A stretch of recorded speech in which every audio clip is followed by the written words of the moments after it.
So I want to continue looking at solids of revolution by actually combining the last two ideas that we had. Oh my. Okay? Because when we make something, some kind of a solid, a lot of the times we don't want it to actually be solid, we want it to actually be able to hold something. Okay? So you can see this thing right here. We have this kind of I don't know what you want to call that, like a blade of grass kind of shape, or a flower petal kind of shape, or something like that. But we're taking that and we're revolving that around the x-axis. And you can see that this would kind of be a cool thing, because on the outside it would just look like a normal bowl, but then on the inside it would kind of have this funnel shape, all narrowing down to the center. Okay, so kind of a cool design here. But if we were trying to make something like this, let's say we were in charge of some kind of a factory where they made these things, and we had to make plastic these, all right, we would need to know how much plastic we would need in order to produce them, right? How much raw material would we need to inject into the dies to make this thing? So, and that volume would be important to know, because not only would we know how the plastic that we would need, but it would also then determine the cost of that material. Okay, so then we could tell, okay, it's going to cost this much to produce these, so that means this is how much we ought to charge if we want to make this profit, and you guys can kind of see. All right, but the very first step is just determining, hey, how much space does this thing take up? How much plastic would go into making this thing? Or steel, or whatever you're going to make it out of. Okay? So we find this volume by coming up with functions that model both the outside and the inside of this bowl looking thing, or this funnel. And we've got here radical x and x squared as our two functions. Now, when we were looking at the solid of revolution before, what we did was we took the pi times the integral of the function squared. Now, we do that from a to b, and we do the integral with respect to x, and as a result we get that solid of revolution. If I did that in this case, though, notice it would make this whole bowl just like this solid chunk of plastic. It wouldn't cut out the inside. Okay? So, in order to cut out the inside, we would need to find the volume of how much we need to cut out. Alright? So, I would subtract the volume from a to b, the integral from a to b of that lower function, we'll call that g of x. Okay? And what we have here is then the idea that we have the entire solid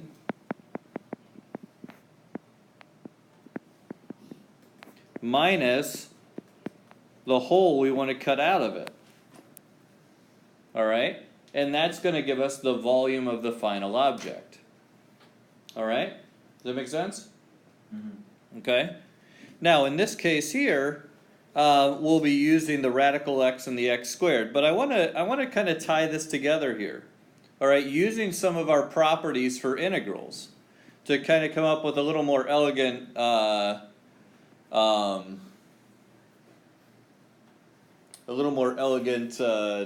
integral here. Okay? So what we have, notice they're both times pi, so I'm going to factor out the pi. Then we have the integral from a to b of f of x squared dx minus the integral from a to b of g of x squared dx. Okay? Well, one of the properties that you guys know is that if I'm adding or subtracting something inside an integral, I can split it into separate integrals. Well, likewise, if I have two separate integrals with the same bounds that are added or subtracted, I can put them together. So I have pi times the integral from a to b of f of x squared minus g of x squared dx. Okay? That is our formula. If I want to take the area between two curves and spin that around and get the volume, I would do f of x squared and minus the g of x squared and integrate that. Be careful here, because one common mistake is that you're used to doing the f of x minus g of x from our previous lesson. And then students want to square that. Okay? That's not what we're doing.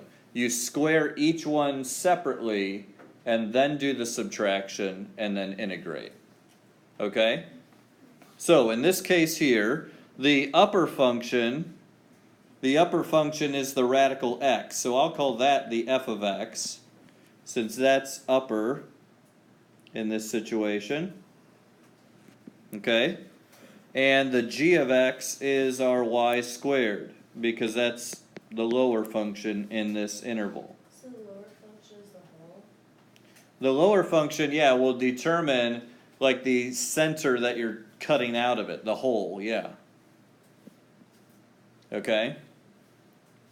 When I spin that around, that's how much we have to remove of the solid to make that shape whole that we want. Okay? So if I'm doing this, I would have, in this case, they intersect at the points 0, 0, and 1, 1.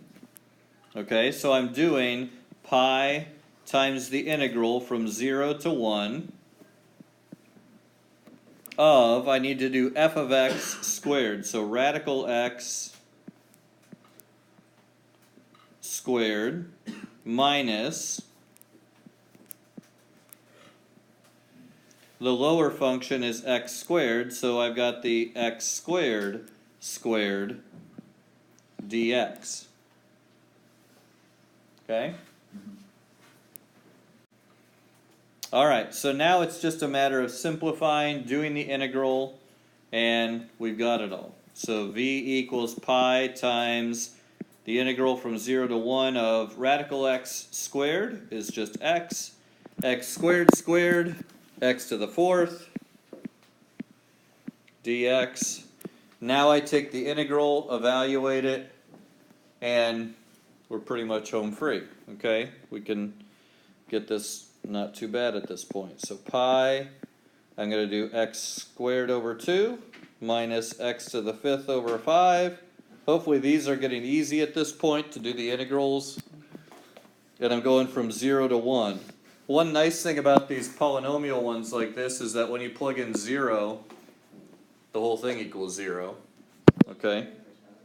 So I've got pi times, if I plug in a 1, I have a half minus a fifth. Okay? And then if I plug in 0, like we said, we get 0. So yeah, 1/2 minus a fifth is 5/10 minus 2/10, so 3/10. So I have 3 pi over 10 cubic units, whatever that units are. Okay? And that is our final volume. Okay? Make sense?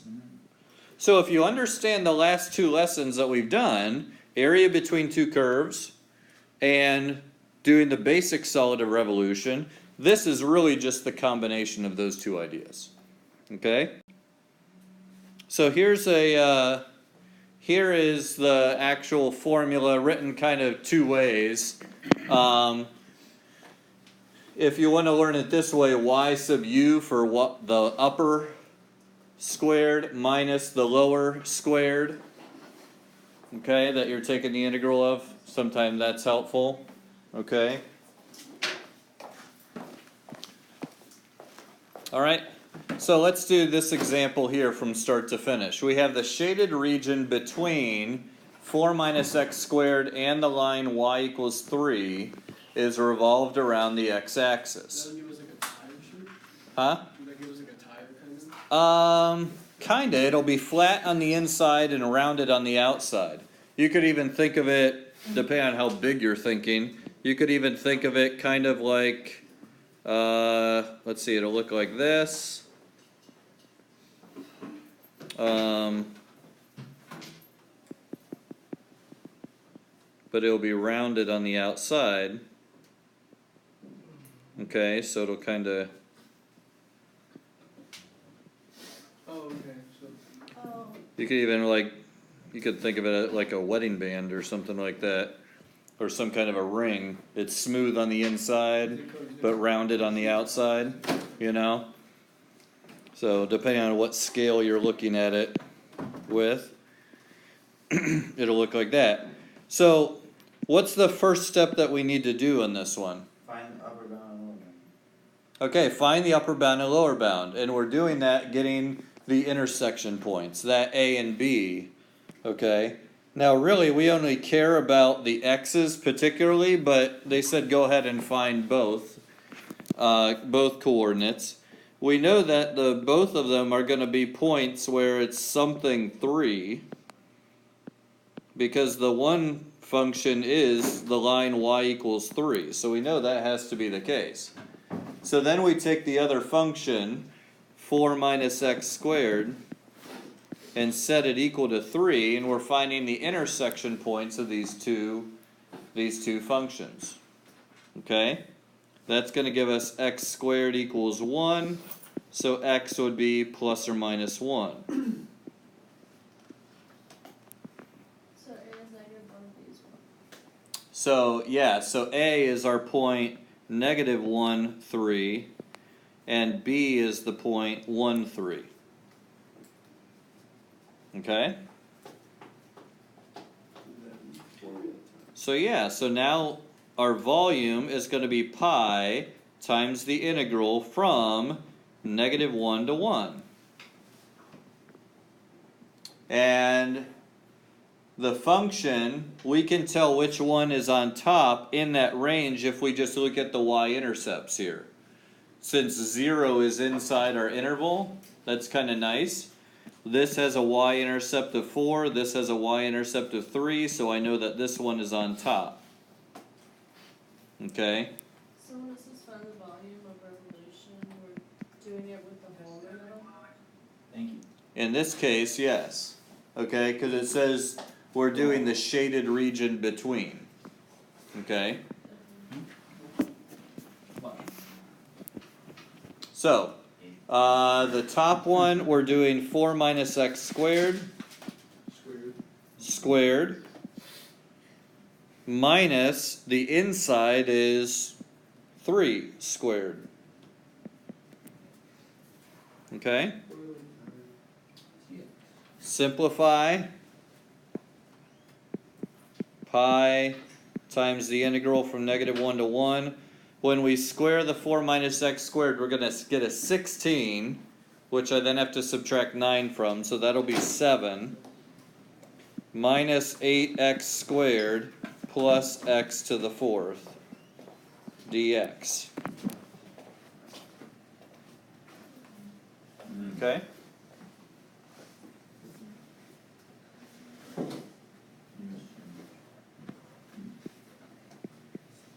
So this is pi times 7x minus 8x cubed over 3 plus x to the 5th over 5, evaluated from negative 1 to 1. Okay? we would just get to cancel it out and put 0. Oh, man. Rats. No. So if I plug in a 1, I get 7 minus 8/3 plus 1/5. Minus, if I plug in a negative 1, I get a negative 7. Minus a negative 8/3, so plus 8/3. Minus 1/5. Okay? You're going to switch everything to yours. So now I have 7 plus 7 is 14. Negative 8/3 minus another 8/3 is minus 16/3. and -5, or sorry, 1/5 minus a -1/5 is a plus 2/5. Okay? I wouldn't be surprised to see something like this on a no calculator part. So you should be able to do all this by hand. I can do it up until that rectangle. Okay. So pi times 14 minus 5 1/3 is 8 2/3. 8 2/3 plus 2/5.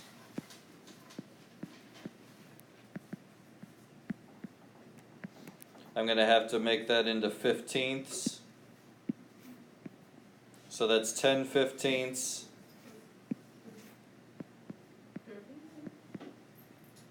And that's going to be 6 15ths. So that's 16. So that's 1 1/15. So 9 1/15 pi is our volume. Units cubed? Cubic Units cubed, or cubic units, either way you want to say it. Okay?